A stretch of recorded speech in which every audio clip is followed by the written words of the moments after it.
இறுதி செய்தியாக பாரத பிரதமர் நரேந்திர தாமோதர தாஸ் மோடி மீண்டும் பதவியேற்றார். 3.0 அப்படின்னு சொல்கிறோம் சார். இப்போ இதில் அவள் சந்திக்க இருக்கக்கூடிய சவால்கள் என்ன? அவர் 2047 தான் என்னுடைய இலக்கு அப்படின்னு சொல்லிட்டு அவர் வேகமாக தன்னுடைய பணியை இன்றைக்கே ஆரம்பிச்சிட்டாங்க. இன்னும் மந்திரி சபை இன்னும் யார் யாருக்கு என்னென்ன அலோகேஷன் அப்படிங்கிறது இன்னும் தெரிய வரல. பட் இந்த 3.0ல் அவர் சந்திக்க இருக்கக்கூடிய, அவருக்காக காத்திருக்கக்கூடிய சவால்கள் என்ன சார்? நீங்கள் சவால்கள் நீங்கள் கேட்டிருக்கீங்க, நல்ல கேள்வி. சவால்கள் என்ன என்று கேட்கக்கூடிய நிலை ஏன் ஏற்பட்டது? அதற்கு முன்னால் எனக்கு ஒரு கருத்து இருக்குது, அதை சொல்லிவிட்டு இந்த சவால்களுக்கு வரலான்னு நினைக்கிறேன். ஏன்னா அதிலே அந்த பதிலும் இருக்கும். இந்த தேர்தலை பொறுத்த வரைக்கும் என்ன பண்ணாங்கன்னா, பல பேர் வந்து உத்தரப்பிரதேசத்தில் ஏற்பட்ட ஒரு பெரிய ஒரு எதிர்பார்ப்பு அடி, ராஜஸ்தான் எப்படி கவிழ்த்து விட்டது, இப்படி தான் எல்லாரும் பேசிக்கொள்கிறார்கள். போன தேர்தல் என்ன பேசினாங்கன்னா, இந்த முத்தலாக் நீக்கிய உடனேயே இஸ்லாமிய பெண்கள் எல்லோரும் பிஜேபிக்கு ஓட்டு போட்டாங்களா தெரியாது. இந்த முறை அந்த முஸ்லீம் பெண்களுடைய ஓட்டுகள்லாம் பிஜேபிக்கு கிடைக்கும் இப்படிலாம் சொல்லப்பட்டது. ஆனால் நான் மனசில் நினைக்கிறேன் என்னன்னா, முஸ்லீம் சமுதாயத்தை பொறுத்தவரை இன்றைக்கி வந்து நம்ம நாட்டில் உள்ள மிகப்பெரிய ரிலீஜியஸ் குரூப் வந்து இஸ்லாம்ஸ் தான். கிறிஸ்டியன்ஸு அதுக்கு அடுத்தபடியாக வராங்க. அவங்க முழுக்க ஜமாத்தில் முடிவு பண்ணக்கூடிய படி தான் அந்த இடத்துல ஓட்டு போடுவாங்க. தமிழ்நாட்டில் முஸ்லீம் யாருக்கு ஓட்டு போடணும் ஜமாத் முடிவு செய்யும், அங்கே போடுவாங்க. இங்கே சமாஜ்வாதி பார்ட்டிக்கு போட மாட்டாங்க, இருந்தாலும் போட மாட்டாங்க கேண்டிடேட்னாலும். யூபி பொறுத்த வரைக்கும் யாருக்கு ஓட்டு போடணும், வெஸ்ட் பெங்கால் பொறுத்த வரைக்கும் யாருக்கு ஓட்டு போடணும், அந்தந்த ஜமாத் அந்தந்த ஊரில் முடிவு செய்தால் அதன் பிரகாரம் தான் எல்லா ஓட்டும் அங்கே தான் போய் விழும், மாறியே விழாது. நம்ம என்ன புரிஞ்சுக்கணும்னா, மேற்கு வங்கத்தில் இன்றைக்கு நிலைமை எப்படி இருக்குன்னா, மேற்கு வங்கத்தில் பாஜகவுக்கு எத்தனை சீட்டுகள் கிடைக்கும் என்பதை யார் முடிவு செய்கிறாங்க? பங்களாதேஷ் முடிவு செய்கிறது. இன்றைக்கு அப்படிப்பட்ட ஆபத்து இருக்கிறது. அப்போ இந்த முஸ்லீம் ஓட் பேங்கை எப்படி எதிர்கொள்வது என்பதுதான் இன்றைக்கு உள்ள மிகப்பெரிய சவால் என்பது நான் பார்க்கறது அப்படிதான். ஒரு சின்ன உதாரணம் சொல்கிறேன். 47 இப்போ வரைக்கும் சொல்கிறேன். 1947 நாடு பிரிவினை அடைந்த உடனேயே, இப்போ நீங்கள் இந்தியா மேப் பார்த்தீங்கன்னா, இப்படி இந்தியா அப்படி வந்துட்டு காஷ்மீருக்கு போகிறோன்னா ஒரு சின்ன ஒரு பெண்டு இருக்கும், இப்படி போயிட்டு போகும், கழுத்து மாதிரி இப்படி சின்ன வளைஞ்சு ஒரு இடத்துல வளையும், பஞ்சாப் தான் ஒன்று. அந்த இடத்துல அந்த பெண்டு உள்ளே போகிற மாதிரி இருக்கும். அந்த பெண்டு ஏன் வந்து பார்த்தீங்கன்னா, அந்த இடத்துல வந்து இப்படி உள்ள ஒரு இடம், அந்த இடத்துல உள்ள பகுதி பேர் சியால்கோட் என்று பெயர். அந்த சியால்கோட் இந்துக்கள் பெரும்பான்மையாக இருந்த பகுதி. 2 லட்சம் இந்துக்களுக்கு மேலே அங்கே இருக்காங்க. ஒரு 30,000-40,000 முஸ்லீம்களும் இருக்காங்க. இந்த சியால்கோட் வந்து யாரோடு சேரணும் என்று வந்து ஒரு பெரிய பிரச்சனை வருது. இந்துக்கள் பெருமையாக இருக்காங்க, இந்தியாவோட சேர்ந்துட்டுமே. முஸ்லீம்லாம் சேர்றாங்க, இல்லை நாங்கள் சியால்கோட் முழுக்க நாங்கள் பாகிஸ்தானோட சேர்க்குறோம்.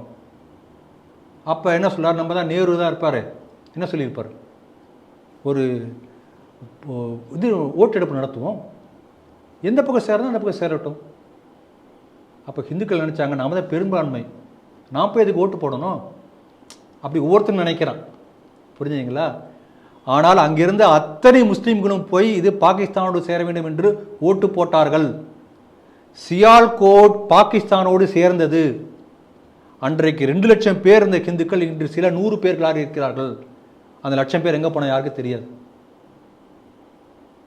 இதுதான் ஓட் பேங்க் பாலிடிக்ஸ். 47 ஆரம்பிச்சாச்சு. இப்போ இந்த எலெக்ஷன் பற்றி யூபியை பற்றி அனாலிசிஸ் ரிப்பப்ளிக் டிவியில் நடந்த அது ஒரு பெரிய லென்த்தியாக நடந்தது. அதில் நிறையா விஷயம் சொன்னாங்க. ஒரே ஒரு சின்ன எக்ஸாம்பிள் நான் சொல்லி முடிச்சேன்னா ரொம்ப லென்த்தியாக போயிடும். ராம்பூர் அப்படின்னு ஒரு ஊர், அந்த ஊரில் சின்ன ஊர் யூபியில் 2322 ஓட்டு இருக்குது.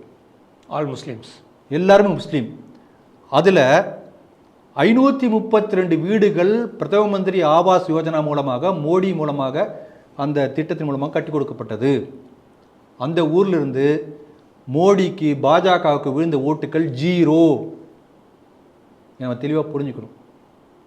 அதனால் இப்போ இந்த தேர்தல் காட்டக்கூடிய என்னென்னா, இப்போ பாருங்கள், ராமர் கோயில் வந்தது. ராமர் கோயில் வந்த உடனேயே ஒரு பெரிய ஹிந்து எழுச்சி, ஹிந்து ஒற்றுமை, ஹிந்து போலரைசேஷன் யூபி முழுக்க அள்ளி அப்படியே 100% வந்துடும் என்றெல்லாம் ஒரு மெதப்பில் ஹிந்துக்கள் இருந்து ஓட்டு போடவே போகல. பல பேர் வெயிலாக இருக்கப்பா, இதுக்கு புழுக்கமாக இருக்குது, நம்ம தான் ஜெயிப்போம், போவே இல்லை. முஸ்லீம்கள் ஓட்டு போட்டார்கள். என்ன ஆச்சு பாருங்கள். இதே போல் ஹிந்துக்கள் இருந்தால் அடுத்து வரக்கூடிய ஒவ்வொரு தேர்தலில் நீங்கள் பார்த்தீங்கன்னா 2047 ஒரு பெரிய ஒரு பொற்காலத்தை நம்முடைய நாட்டை எடுத்துக்கொண்டு போக வேண்டும் என்று சொல்லி நரேந்திர மோடி பெரிய திட்டம் தீட்டியிருக்கிறார் சுதந்திரம் அடைந்த 100வது ஆண்டில். அதே 2047 இந்த நாடை முஸ்லீம் நாடாக மாற்ற வேண்டும் என்று சொல்லி PFI ஒரு வருஷம் முன்னாலே அனௌன்ஸ் பண்ணிட்டான். அதை பற்றி வீடியோ பலமுறை வந்திருக்கிறது, நம்மளும் பார்த்துருக்கிறோம். அதுக்கான அனௌன்ஸ்மெண்ட் மட்டும் இல்லை, செயல் திட்டம் போடுறான். ஒவ்வொரு ஃபேஸ், இந்த ஃபேஸ் என்று. அதில் ஒன்று தான் இப்போ நம்ம பார்க்கக்கூடிய எலெக்ஷன் ரிசல்ட். ஆகவே இன்னும் அடுத்த ஒரு 5 வருஷம் கழிச்சு என்ன ஆகும், இன்னும் கொஞ்சம் முஸ்லீம் பாப்புலேஷன் கூடும். அதுக்கு அடுத்த 5 வருஷம் கழிச்சு இன்னும் பாப்புலேஷன் கூடும். ஹிந்து பாப்புலேஷன் அப்படியே தான் இருக்க போகுது, ஆனால் அது அதிகமாக போய்கொண்டே தான் இருக்க போகிறது. அப்போ every once in 5 years the election is going to be more tougher for BJP, more tougher for nationalist forces. இதை புரிந்து கொண்டு பெரிய அளவில் ஹிந்து கன்சாலிடேஷன், ஹிந்து போலரைசேஷன், ஹிந்து ஓட்ஸை ஒன்றிணைக்கக்கூடிய ஒரு பெரிய வேலையை ஒவ்வொரு ஹிந்து இயக்கங்களும் செய்தால்தான் 2047 நாட்டை காப்பாற்றவே முடியும். ஏன்னா பிஜேபியுடைய வேலை இப்போ contesting polls, governing the state, governing the country, இதுதான் அதனுடைய வேலை. ஹிந்து கன்சாலிடேஷனுங்கிறது ஹிந்து அமைப்புகள் செய்யக்கூடிய வேலை. இது இந்த எலெக்ஷன் தரக்கூடிய ஒரு பெரிய படிப்பினையாக நான் பார்க்கிறேன். முதல்ல இந்த தேர்தல் தந்த படிப்பினை என்று நான் இதை பார்க்கிறேன். ரெண்டாவது, இப்போ இந்த தேர்தலில் இவங்க என்ன பண்ணாங்க, காங்கிரஸ் கட்சி எங்களுடைய கேரண்டி என்று சொல்லி உறுதிமொழி பத்திரமாக அந்த ராகுல் காந்தியும் மல்லிகார்ஜுன் கார்கும் கையெழுத்து போட்டு ஒவ்வொரு பெண்களுக்கும் 1 லட்சம் ரூபாய், மாதம் 8500 ரூபாய், ஜூன் மாதம் 4ஆம் தேதி இதை கொண்டு கட்சி ஆஃபீஸில் கொடுத்தா கிடைக்கும் என்று சொல்லி கொடுத்துருக்கிறார்கள். நாகர்கோயிலில் கொடுத்துருக்காங்க, ஒவ்வொரு ஊரில் இதே போல் கொடுத்துருக்காங்க. அப்போ ஒரு பெரிய ஹிந்து ஒற்றுமை ஏற்படுத்தும் என்று நினைத்த அந்த ஹிந்து ஒற்றுமையை 1 லட்சம் ரூபாய், மாதம் 8500 ரூபாய் ஹிந்துக்கள் மத்தியில் மாற்றம் செய்து விட்டது. அப்படி எடுத்துக்கலாமா? ஆனால் அந்த 8500 ரூபாய் மாதம் அது கொடுத்தாலும் கொடுக்காவிட்டாலும் முஸ்லீம் ஓட்டு யாருக்கு போகுமோ அங்கே தான் போகும். 8500 ரூபாய் மாதம் கிடைக்கும்னா ஹிந்து ஓட்டு மாறிடும். இது நம்ம புரிஞ்சிக்க வேண்டிய ஒரு பெரிய விஷயம். இப்போ பாருங்க, இந்த காங்கிரஸ் கட்சி என்ன பண்ணாங்க, 8500 ரூபாய் கொடுத்து ஒரு பெரிய ஒரு இது நாடு முழுக்க நாங்கள் ஆட்சி பிடிப்போம் என்றெல்லாம் கற்பனை பண்ணாங்க. ஆனால் முடியல. இறைவனுடைய ஒரு பெரிய திருவிளையாடல், 240 சீட்டு கிடச்சி பிஜேபிக்கு. இப்போ என்ன பண்ணுறாங்க, காண்டில் இருக்காங்க, பயங்கர ஒரு கடுப்பில் இருக்காங்க. எப்படியாவது சொல்லி நிதிஷ்குமார் வெளில வந்துடுவார், சந்திரபாபு மட்டும் சண்டை போடுவார், இந்த கட்சி சேரும், அவங்க ஆதரவு கொடுத்து நாங்கள் ஆட்சிக்கு வருவோம், ஃபோனில் பேசுகிறோம். அது நடக்குதோ இல்லையே, இவங்களா ஒரு ஸ்டோரி பில்டப் பண்ணி ஒரு சூழ்நிலை ஏற்படுத்தி ஆக அப்படியே நடக்காதா என்று ஒரு பெரிய ஒரு கடுப்பில் இருக்காங்க. புரிஞ்சது. இது எதிர்கட்சிகள் மத்தியில் இருக்கக்கூடிய சூழ்நிலை. மோடி பொறுத்த வரைக்கும் என்ன நம்ம பார்க்குறோம், அவர் எப்பயும் போல ஆஸ் யூஷுவல் இருக்கார். அவர் நமக்கு தான் அந்த பதவிப்பு எல்லாமே, நமக்கோ அல்லது எதிர்கட்சிகளுக்கோ எப்பயும் போல இருக்கார். அதாவது ஒரு பாட்டு ஒன்று வரும், இன்மலர் சோலையில் இதுவரை திரிந்தோம், இனி முள் மீதும் நடைபழகிடுவோம். இந்த கோயலேஷன்ங்கிறது என்னன்னா ஒரு கத்தி மேல் நடக்கிற மாதிரி வச்சுக்கோங்களேன். சில காம்ப்ரமைசஸ் பண்ணணும் அப்படின்னு சொல்லுவாங்க. ஆனால் இந்த தேர்தலுக்கு முன்பு மோடி பேசும்போது பல பொதுக்கூட்டங்களை சொல்லியிருக்கிறார், இதுவரைக்கும் நடந்தது ட்ரெய்லர், இனிமேல் தான் மெயின் பிக்சர். அதை எப்போ சொன்னார்னா 400 தொடுவோம் என்ற அந்த எண்ணத்தோடு பேசும்போது சொன்னார். நாமளும் சரி இனிமேல் ட்ரெய்லர் முடிஞ்சு மெயின் பிக்சர் பார்க்க போகிறோம் என்று நினச்சிட்டு இருந்தோம். ஜூன் மாதம் 4ஆம் தேதி ரிசல்ட் பார்த்தோன்னே சரி மெயின் பிக்சரே வராது அடுத்த 5 வருஷத்துக்கு என்று நாம் நினைத்து கொண்டிருந்த போது அதே வார்த்தையை திருப்பி மோடி சொன்னார். அவர் பதவி அந்த இது முடித்து இது முடியறது இல்லையா, பதவி பிரமாணத்துக்கு முன்பாக இந்த இப்போ இருக்கக்கூடிய சபை க்ளோசிங் செரிமனி, அதன் பிறகு ப்ரெஸ் மீட்டு, அதன் பிறகு பதவி பிரமாணம் அடிக்கிறார்.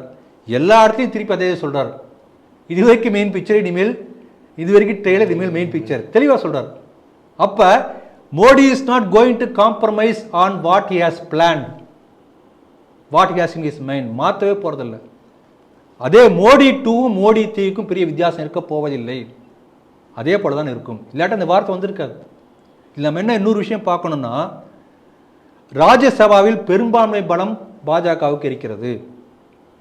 ஆகவே நிச்சயமாக லோக்சபாவில் ஒன்று நிறைவேற்றினா ராஜ்யசபாவில் அப்படியே நிறைவேற்றும். எல்லா வகையான அரசியல் சீர்திருத்தங்களும் செய்ய முடியும், செய்வார். அந்த நம்பிக்கை மோடியே கொடுத்திருக்கிறார். அது வந்து இன்ஹெரண்ட் உள்ள, நம்ம அப்படியே சும்மா சும்மா சொல்ல மாட்டார். ஒரு தடவை சொன்னால் நம்ம புரிஞ்சுக்கணும், ஒரு முறை சொன்னால் 100 முறை சொன்ன மாதிரி புரிஞ்சுக்கணும். ஆகவே நடக்கும். இப்போ எல்லாருக்கும் என்னன்னா, இப்போ இவங்கெல்லாம் யாராவது கட்சி மாறிடி போயாச்சுன்னா என்ன பண்ணுறது? கூட்டணி வந்து எப்பொழுதுமே நிரந்தரம் இல்லாதது, எந்த பக்கமும் மாறக்கூடியது என்று கேட்குறீங்க. இதுதான் எல்லாருக்கும் மனசில் வரக்கூடிய கேள்வி. அப்போ இந்த மாதிரி என்ன ஒருத்தர் கேட்டார். அப்போ நான் அவருக்கு சொன்ன பதிலை இப்போ இங்கே சொல்லலாம்னு நினைக்கிறேன். இப்போ நான் என்ன சொன்னேன், எப்படின்னா 2 வருஷத்துக்கு ஒன்றும் சண்டை இருக்காது. அப்படி சண்டை வருதுன்னு வச்சுக்கலாமே, ஒரு 2 இயர்ஸ் 3 இயர்ஸ்க்கு ஒன்று பெருசாக இருக்குது, அப்புறம் தான் ஆரம்பிக்கும். அந்த மாதிரி ஏதாவது ஒரு விஷயத்தை விட்டு கொடுக்க வேண்டிய சூழ்நிலை என்று வருமேயானால் நிச்சயமாக மோடி தன்னுடைய அமைச்சரவையை ராஜினாமா செய்துவிட்டு மறு தேர்தலை சந்திப்பாரே தவிர he is not going to compromise on anything. சமரசம் என்ற பேச்சுக்கு இடமில்லை என்பதைத்தான் அந்த பேச்சில் சொல்லியிருக்கார். அதனால தெய்வாதீனமாக, அதாவது மோடி அவர்களுக்கு 240 சீட்டு தான் கிடைச்சது என்று நாம் புலம்பிக் கொண்டிருக்கிறோம். ஆனால் ஒரு காலம் இந்த ஆட்சி வந்து அந்த காங்கிரஸ் கட்சிக்கு இண்டி கூட்டணிக்கு போயிருந்தால் என்ன ஆயிருக்கும்? இந்த 10 ஆண்டுகளில் எத்தனை அந்நிய செலாவணி அத்தனை ஒரே நாளில் கரைச்சிடுவாங்க. நாட்டுக்கு எல்லா பயங்கரவாதிகள் வந்துடுவான், சைனா வந்துடுவான், அமெரிக்கா வந்துடுவான், எல்லாரும் ஆட்சி செய்ய ஆரம்பிச்சிடுவாங்க. ஒரே ஒரு நாள் அவர்கள் ஆட்சியில் அமர்ந்தால் கூட நாட்டை நிர்மூலமாக்கி விடுவார்கள். ஆக தெய்வத்தினுடைய அருளின் காரணமாக நம்முடைய நாடு காப்பாற்றப்பட்டிருக்கிறது. மீண்டும் பாதுகாப்பான மோடியின் கைகளிலே இந்த நாட்டின் ஆட்சி கொடுக்கப்பட்டிருக்கிறது. அப்படி ஏதாவது நாட்டின் பாதுகாப்புக்கோ இறையாண்மைக்கோ ஆபத்து ஏற்படும் என்று நினைத்தால் இந்த அமைச்சரவையை கலைத்துவிட்டு மறு தேர்தலை சந்தித்து மீண்டும் பெரும்பான்மையோடு மோடி ஆட்சிக்கு வருவாரே தவிர நாட்டிற்கு எந்த விதமான பாதிப்பும் ஏற்படுத்தி தர மாட்டார் என்ற நம்பிக்கை அவருடைய பேச்சை கூர்ந்து கவனித்தால் நமக்கு புரியும். அதனால் யாரும் கவலைப்பட வேண்டாம். அதனால் நீங்கள் ஒரு மெசேஜ் எனக்கு அனுப்பிச்சிருந்தீங்க, அது இந்த சமயத்தில் சொல்லணும்னு நினைக்கிறேன். எல்லாம் ஹைலி குவாலிஃபைடு அந்த மினிஸ்ட்ரியில் இருக்கவங்களாம் எம்பிஏ எத்தனை பேர் படிச்சிருக்காங்க, பிஹெச்டி எத்தனை பேர், டாக்டர் எத்தனை பேர், பிஜி எத்தனை பேர் முடிச்சிருக்காங்க, இப்படிலாம் கொடுத்துருந்தீங்க. நான் அந்த குவாலிஃபிகேஷனை பெருசாக பார்க்கல. இது அகாடமிக் குவாலிஃபிகேஷன், ஒரு யூனிவர்சிட்டி கொடுக்கக்கூடிய குவாலிஃபிகேஷன்.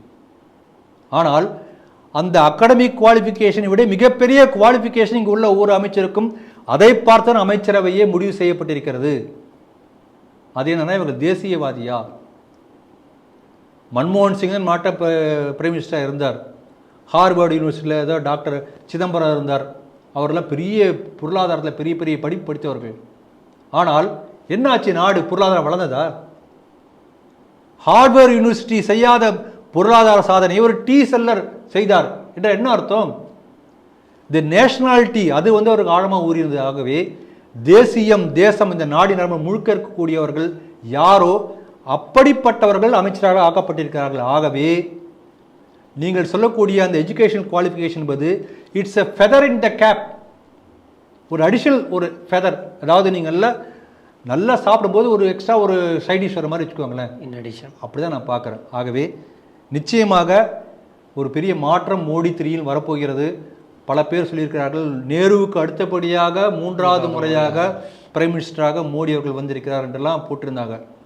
அதை வந்து நான் நேருவோட கம்பேர் பண்ண நான் வந்து அதை விரும்பலை. ஏன்னா அன்று எதிர்கட்சிகளே இல்லை, எதிர்கட்சியே இல்லை, யாருமே எதிர்ப்பக்கம் ஆளே இல்லாத சமயத்தில் 3 முறை வந்தானே, 4 முறை வந்தானே, 40 முறை வந்தானே, இட்ஸ் இன்சிக்னிஃபிகன்ஸ். அது எப்படி பெருசாக சொல்ல முடியும்?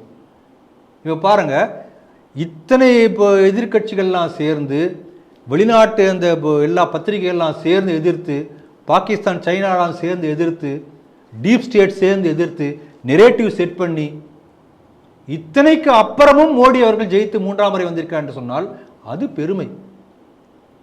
ஆகவே Modi 3 is greater than Nehru 3 என்று நான் நினைக்கிறேன். நிச்சயமாக ஒரு பெரிய மாற்றத்தை ஏற்படுத்தக்கூடிய ஒரு ஆட்சியாக தான் இருக்கப் போகிறது. ஆகவே அவர் சொன்னதை திருப்பி சொல்லி நிறைவு செய்கிறேன். இதுவரை இருந்த ட்ரெய்லர், இனிமேல் தான் மெயின் பிக்சர்.